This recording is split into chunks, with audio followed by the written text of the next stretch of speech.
With me I have Diana Butto, a lawyer and the formal legal advisor to the Palestinian negotiating team. Diana, thank you very much for joining us here on our pleasure. team. I'd like to start with the United Nations bid that gave the Palestinians upgraded status. President Abbas said that the vote was a turning point, but was it? Have the rules of the game changed? Not at all.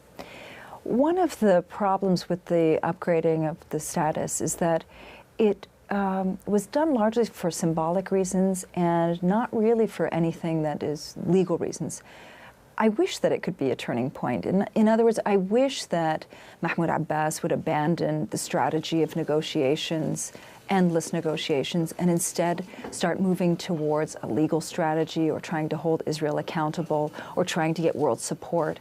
But he's not doing that. And instead, my fear is that this was largely a symbolic move designed to boost his own popularity, a popularity that's been dropping, but that it's really not going to change anything on the ground other than the signs. But if anything, could it be argued that it's backfired? Because since that announcement, there have been at least 5,000 settlement units that have been announced by the Israeli government. Well, the Israelis would have built the settlements with or without the UN status. The settlements are the one feature that has existed in this place since 1967, pretty much within 2 weeks of the start of Israel's occupation in June of 1967. Settlements began, and there's never really been a stop in settlement construction. The Israelis are always looking to an excuse and pointing to an excuse, but they're never really serious about it. It's always a question of just building and expanding settlements because they can. Nobody's held them accountable. And so going back to the UN vote, I wish that he would use this opportunity to change the rules of the game, to sign on to the International Criminal Court, and to start holding Israel accountable for this settlement construction and expansion. These are war crimes. I wish he would also go and declare this apartheid, just in the same way that other South African leaders have declared this apartheid. So why doesn't he? In large part because he's heavily dependent on foreign aid. More than 70% of the day-to-day Palestinian economy comes through assistance from foreign donors, and I think that he's afraid that there will be repercussions if he goes down that path. The other problem is that he's simply non-confrontational and really doesn't want to go down this path of actually having to bear the brunt of continuing to push forward for an end to Israel's illegal activity. Is there almost a crisis in the Palestinian leadership? I mean, you're talking about the shortcomings of Abbas, but it's no secret that there's a huge rivalry between Hamas and Fatah and no unified leadership on that front either. We've had a crisis of leadership for a very long period of time, and so have the Israelis. On the Palestinian side, the crisis of leadership is that we don't have a leader who is willing to really stand up and try to unite Palestinians together, try to push for an end to Israel's military occupation, who will try to bring together and embolden Palestinians and give them something to push for. Instead, we've seen a leadership that is more interested in remaining in power. Both the leadership in the West Bank stays in power without elections. The leadership in the Gaza Strip is also, their term expired long ago. And so in terms of the Palestinians, there's a crisis of leadership. But there's a bigger crisis of leadership among the Israelis. We have an Israeli prime minister who go to extreme lengths to continue to build and expand Israeli settlements, who doesn't want to confront the settler movement, who simply wants to head Israel down the path of war, and is willing to go to extreme lengths to get himself reelected, including attacking Gaza. And yet, if we go back to the UN bid, the Israeli point was that it was a unilateral move that should not have been undertaken, rather that Israelis and Palestinians should first sit around the negotiating table. I remember hearing one of the Israeli spokespeople saying that you can't make peace without actually recognizing your partner. So why haven't the Palestinians come forward to the negotiating table? Well, let's talk about unilateral measures. And the first unilateral measure was taken by Israel and continues to be taken by Israel, and that's building and expanding the illegal settlements. They have never consulted the Palestinians and said, oh, we want to build here, we want to build there. They're all illegal under international law. So in terms of unilateralism, it's always been the Israelis have been pushing forward forward on the question of unilateralism. And it's for that very reason that Palestinian negotiators now are not sitting down with the Israelis, because you can't continue to sit down and negotiate with the Israelis while at the same time they're eating up the very land that you're supposed to be negotiating over. That doesn't make sense. What does make sense is to begin to put into place measures to hold Israel accountable. It's important to keep in mind that it's Israel that's occupying the Palestinians, not the other way around. And it will be Israel that has to end its occupation, not the other way around. So for us to move forward, now is the time that we have to see concrete international measures to hold Israel accountable. Do you think negotiations can still work between Israelis and Palestinians? Absolutely not. I was a part of the negotiating team for a period of 5 years, and the negotiations failed during that period of time, and they failed before I was there, and they failed after I left as well. They failed for a number of reasons, but primarily because we had two very unequal parties, Israel being the more powerful party and the Palestinians being the weaker party.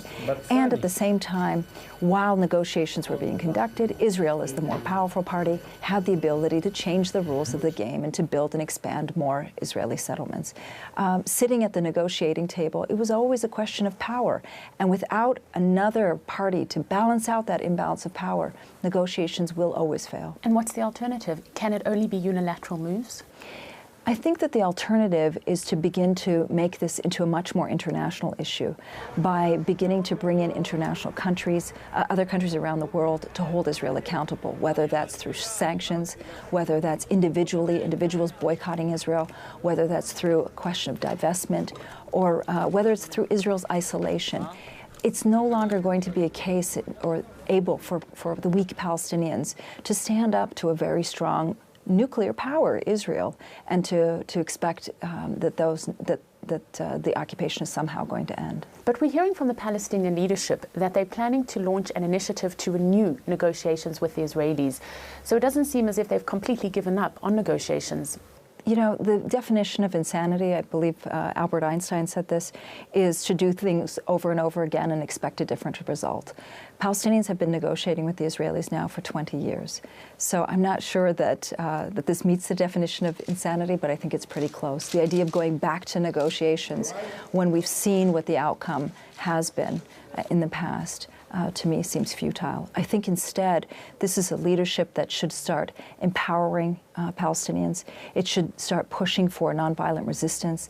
It should start pushing for boycotts. It should start pushing the world to sanction Israel, to isolate Israel. This is the type of leadership the Palestinians need, and these are the steps that will work. You were a former advisor to the Palestinian President Mahmoud Abbas. Yes. Did you quit because you lost faith in negotiations? Absolutely, absolutely.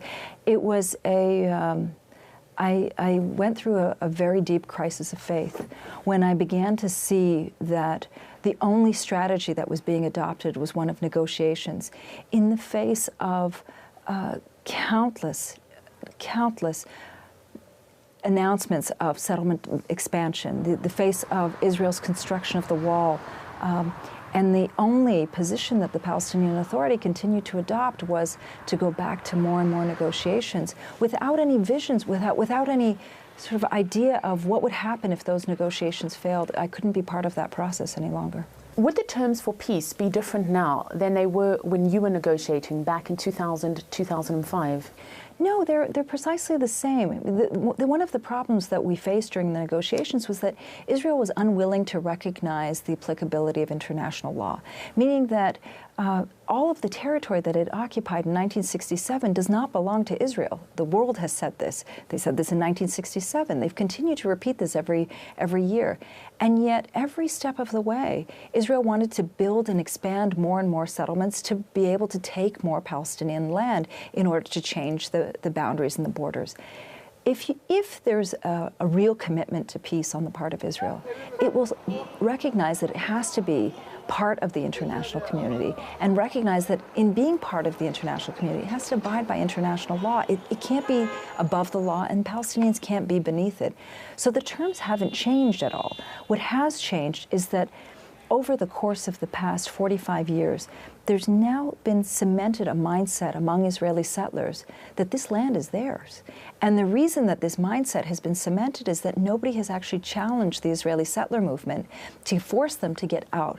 Rather than forcing them to get out, the government provides them incentives to move in. That's where the problem lies. If you were advising President Abbas today, what advice would you give him? The first thing I would say is move away from moves that are largely symbolic and start focusing on holding Israel accountable.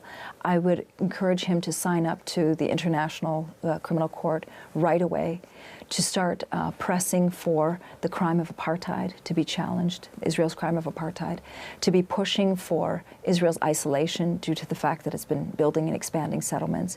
I would also be advising him that he should be empowering Palestinians to go out and protest nonviolently, and that he will be at the helm. He will be leading the way, not just sitting in a very fancy office just across the street from where we're sitting right now. I would advise him as well that he should be pushing the international community to be isolating Israel, and that he should always at the same time be speaking very clearly in terms of an end to Israel's illegal activity and the reinstatement of Palestinian rights. Do you think there's a real chance for peace between Israelis and Palestinians?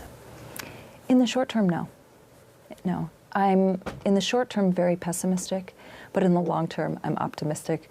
I'm pessimistic because I see that things aren't going to change, but in the long term, I feel that this is not going to be sustainable. Diana Butto, thank you very much for joining us here on RT. Thank you. My pleasure.